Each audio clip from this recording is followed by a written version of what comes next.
because it's involving idolatry. Okay, so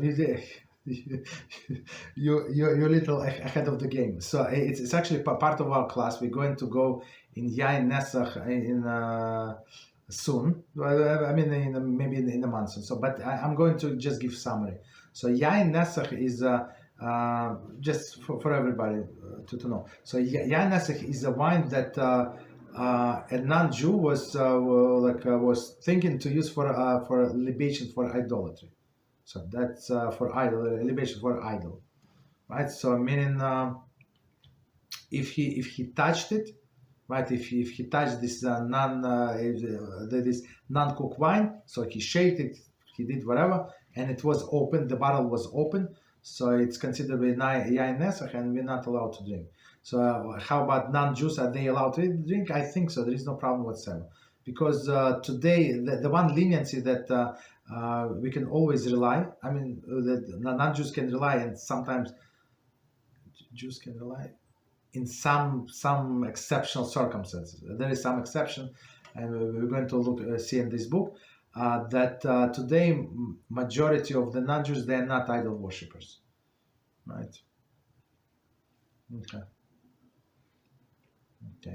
What else? Any other questions? Say if the non-Jew shakes it with the cork on, is that considered as open? No, it's close. It's close.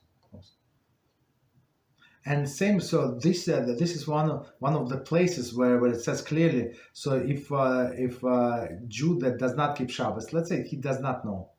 I mean, he knows, but he has second opinion about Shabbos and stuff like that. So this so he's considered to be like idol worshiper, mamash. And we're not allowed to drink from this wine. So this person that you want to get closer, right, to Judaism. So don't make sure you don't have in your house this non-cooked wine, or keep it by your side. And let's say your wife always sits from your right, and nobody else is going to touch it. It's between you and your wife. This bottle, nobody is leaning over the table. So that's the possibility, right? But even in that case, one Bukharian couple came to me, right? They came to our house, and they bought us there is a Bukharian robe, Bukharian Jews robe that they wear on the holidays, right? It's from Sephardi, very it has a lot of gold, ornament stuff like that, very interesting. So they say this miniature to cover the bottle. It's very interesting. So it's on the one hand it is decoration, beautiful decoration. On another hand is it's actually has for halachic reasons.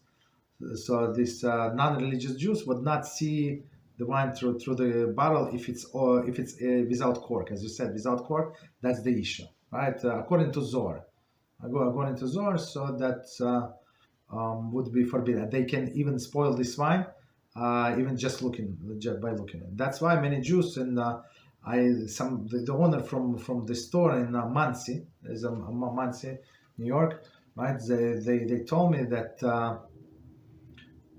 somehow. I don't remember how it happened. We were buying wine before Pesach or something. He said, "I apologize. I don't have sealed boxes. I ran out of sealed boxes." I said, "That's fine. Give me open box. I mean, the bottles are closed.